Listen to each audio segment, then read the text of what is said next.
नमस्कार दोस्तों, कैसे हो आप सब। आशा करती हूँ आप लोग ठीक होंगे। तो आज हम दोनों लोग सुनाएंगे आप सभी को ननद भौजाई का नोक झोंक गीत। दोस्तों बहुत ही प्यारा गीत है, तो कैसा लगा कमेंट में बताना दोस्तों। बहुत ही प्यारा गीत है, मुझे तो बहुत पसंद है ये वाला गीत। तो देर न करते हुए चलिए सुनाते हैं। मसाला कैसे पिसाला ये भौजी, मसाला कैसे पिसाला ये भौजी, सब्जी में कैसे डाला लाए भौजी, सब्जी में काका डाला लाए भौजी, मसाला कैसे पिसाला ये भौजी, मसाला कैसे पिसाला ये भौजी, मसाला रगड़ के मसाला बैठ के पिसाला ये ननदो, मसाला रगड़ के मसाला बैठ के पिसाला ये ननदो, जीरा धनिया मिर्चा डाला लाए ननदो, जीरा धनिया मिर्चा डाला लाए ननदो, मसाला रगड़ के मसाला बैठ के पिसाला ये ननदो, मसाला रगड़ के मसाला बैठ के पिसाला ये ननदी, कैसे रह जाला ससुर के सामनावा, कैसे रहल जाला ससुर के सामनावा, कैसे रहल जाला ससुर के सामनावा, हमरा के तनिक ना बुझाला ये भौजी, मसाला कैसे पिसाला ये भौजी, मसाला कैसे पिसाला ये भौजी, रखा घूंघट में छिपा के चेहरावा, रखा घूंघट में छिपा के चेहरावा, यही में इज्जत देखाला ये ननदी,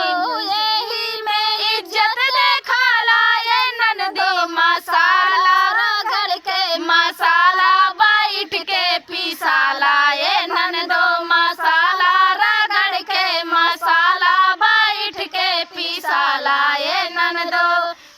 देवर जी के साथ कैसे व्यवहार कराला, देवर जी के साथ कैसे व्यवहार कराला, कौन गुना यह में देखाला ये भौजी, कौन गुना यह में देखाला ये भौजी, मसाला कैसे पिसाला ये भौजी, मसाला कैसे पिसाला ये भौजी, देवर जी के माना बने बेटवा सामना, देवर जी के माना बने बेटवा सामाना, एही में बड़ापन देखाला ये ननदी, मसाला रगड़ के मसाला बैठ के पिसाला ये ननदी, मसाला बैठ के मसाला रगड़ के पिसाला ये ननदी, बलम जी के साथ चाही कैसे पीरतिया, बलम जी के साथ चाही कैसे पीरतिया, आज परल हमरा से पाला ये भौजी, आज परल हमरा से पाला ये भौजी, मसाला कैसे पिसाला ये भौजी, मसाला कैसे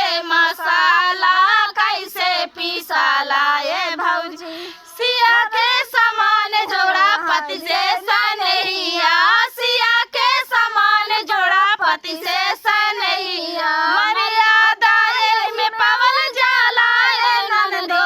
मर्यादा यही में पवल जाला ये ननदी, मसाला रगड़ के मसाला बैठ के पिसाला ये ननदो, मसाला रगड़ के मसाला बैठ के पिसाला ये ननदो, मसाला कैसे पिसाला ये भौजी। तो दोस्तों ये प्यारा सा गीत आप सभी को कैसा लगा कमेंट में बताना दोस्तों। तो आज चलिए दोस्तों मिलते हैं नेक्स्ट वीडियो में, तब तक के लिए नमस्कार। नमस्कार।